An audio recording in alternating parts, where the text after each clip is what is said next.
Very easily, songwriting for me can become a slog and uninspiring. In today's video, we're going to be talking about some production techniques that I love to incorporate into my songwriting to make it more exciting. So let's take a look at it. So let's look at the first way we can use production techniques to influence our songwriting. The first way is going to be using amp simulators to take a DI guitar sound and make it sound like it's coming through a real amp. So I've got a DI signal here that I've recorded.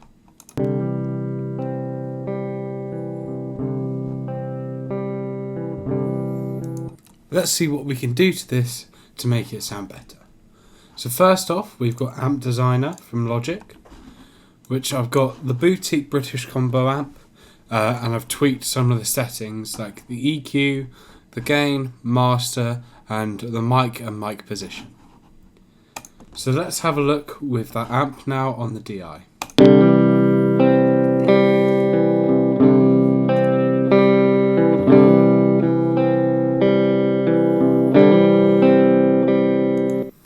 So you can see it's starting to bring out some of that characteristics that would really be highlighted in a guitar amp. But how can we expand on just the amp simulator? I've got some EQ and compression here to just help the signal along. So let's have a listen to that.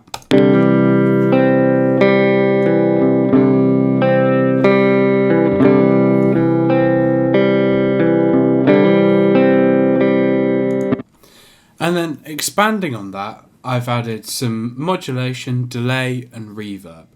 So let's have a look at how I've done this. I've got the UAD Brigade Chorus, however you can just use the stock Logic chorus on here, which sounds like this.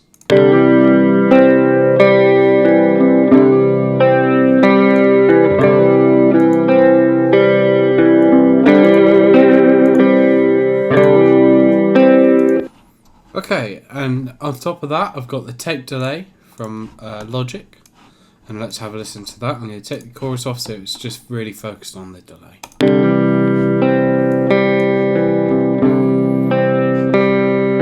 I'll turn the wet signal up so you can hear it a bit better.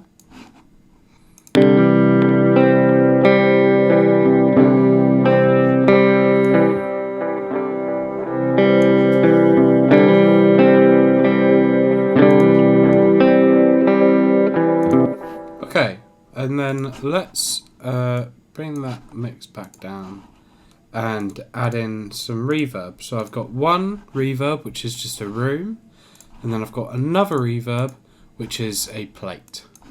And let's have a listen how them two sound, and I've taken off the delay and chorus so we just get the reverb.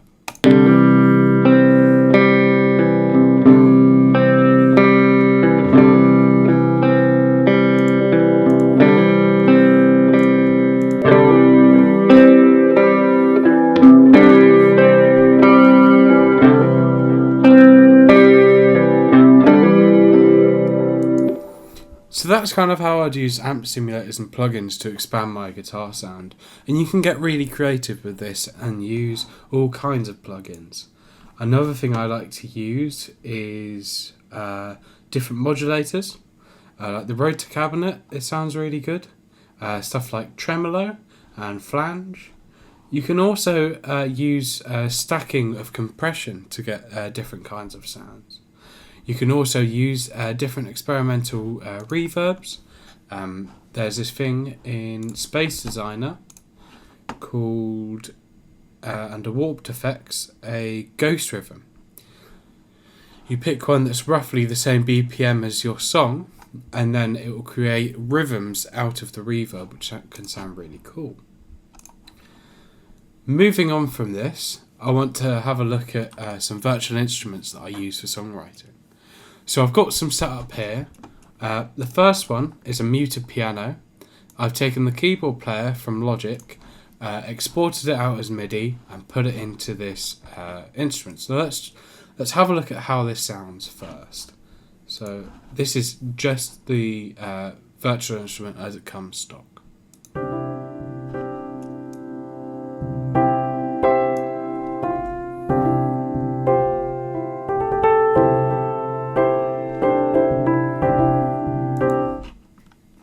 I think that sounds really nice. The VST that I'm using is it's from Orchestra tools. It's called Sine Player, and then it's the free felt piano called Spindle. They also do a Rhodes, and they also do some percussion, and they also have some free strings and stuff that you can check out. For this sound, I just wanted to add some saturation, and so I've got a tape emulation plugin from Universal Audio.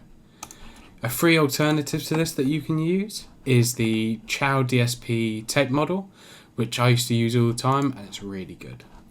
Let's have a listen to the tape machine now on the piano.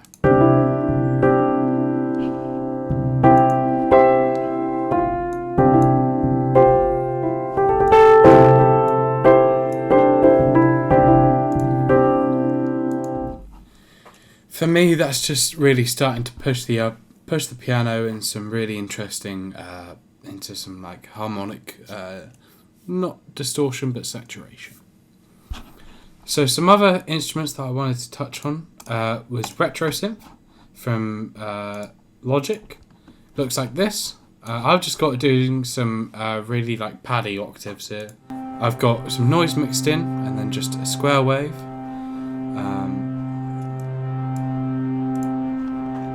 And I had a sine wave mixed in as well.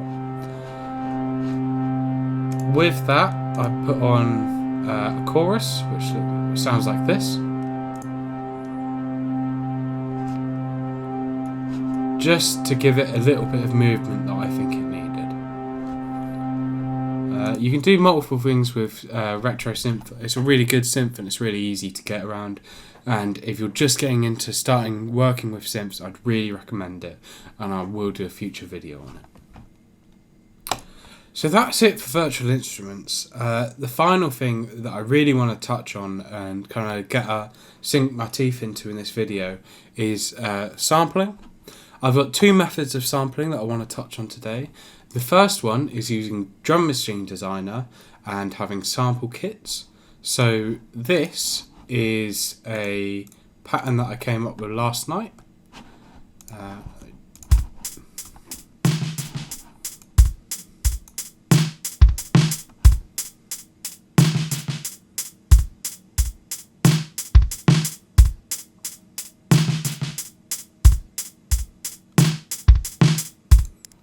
Okay, and then this is what I did to it.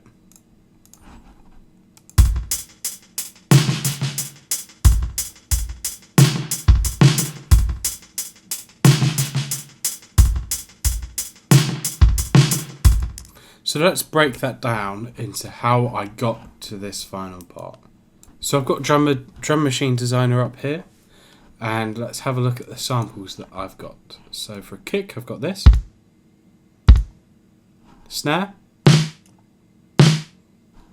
Crash. Hi-hat. And ride. And then I made a blank pattern region like this. Set it to 32 steps, and then you can simply just draw in your pattern like this.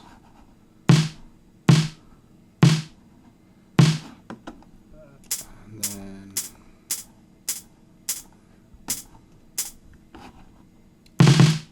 I'm going to add some snare rolls.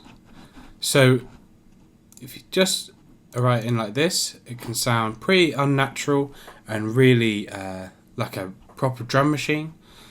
So let's just have a listen.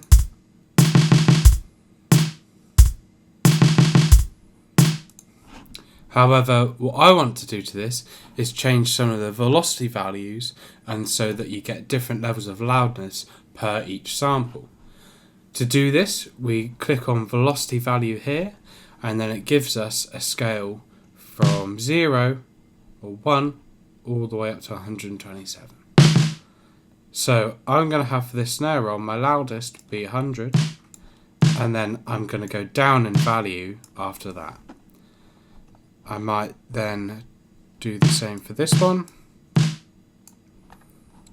and I might change some of the values for these hi-hats. I'm going to leave the kicks as they're in. I might change just one or two of them. So let's now have a look after I've changed the values at how this kit sounds.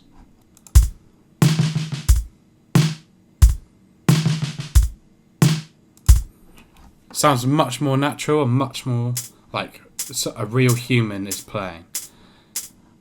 I'm going to add some more hi-hats in, and let's just see where the pattern is now.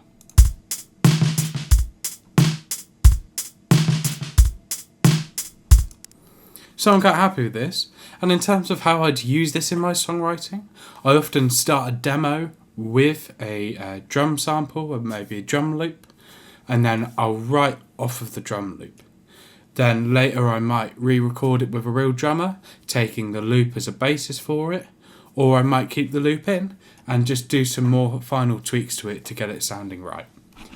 So let's now see where I took this bass sample and then what I did to it to make it sound like the finished product. So the first thing I added was my tape machine, and I've saturated it quite a bit here with the input. And so let's just have a listen to how that sounds on its own.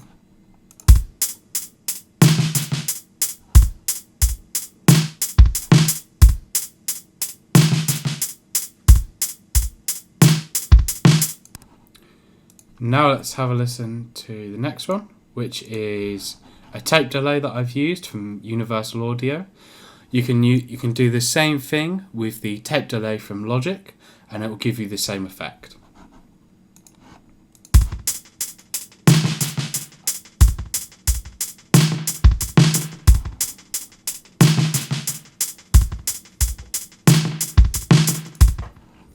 Okay, and then finally I've added some reverb from the Magic 7 plugin from Waves, let me get it right here, Waves Alchemy. And this is a reproduction of a Bricacity. I've got a room reverb here. It's only a 0.6 second reverb, so it's really small and it really is just emulating a small room. Let's have a look to see how it all sounds together.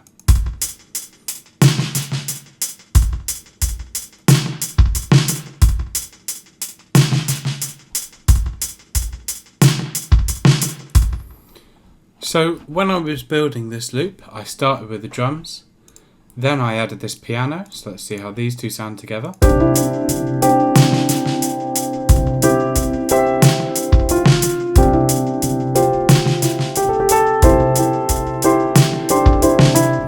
Then I added retro synth, so let's see how that sounds.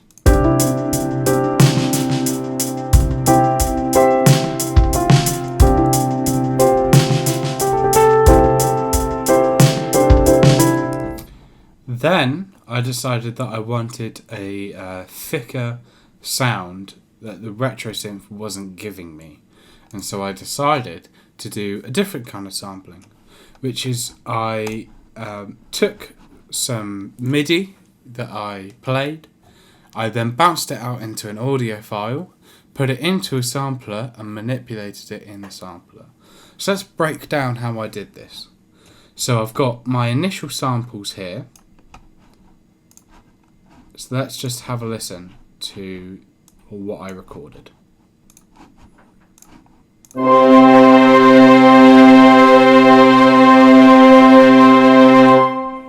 So I took that, bounced all the MIDI down into a single audio file, which is this.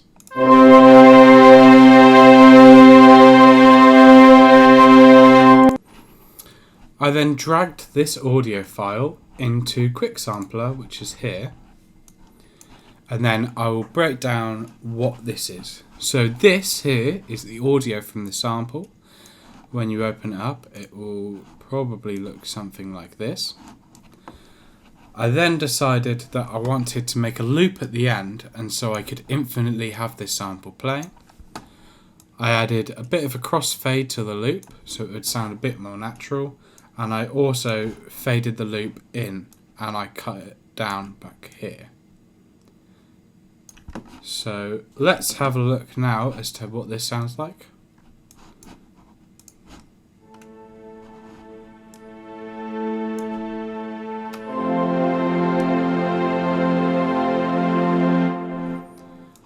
see it sounds quite big, and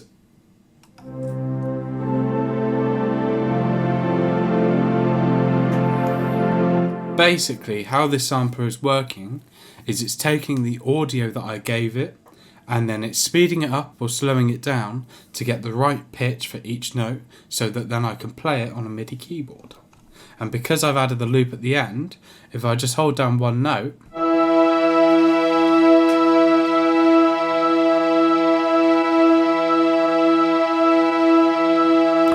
it'll be able to go on forever.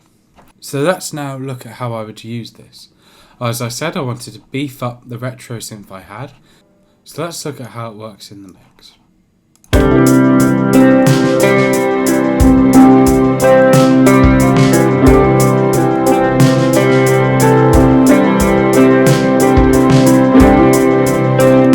As you can see, it adds a much more textural value to the pad, and it makes it all just move a bit nicer. So that's been my 3 core tips for production methods that can help my songwriting. I really hope you've enjoyed today's video, and if you have any tips of your own, I'd love to hear them in the comments.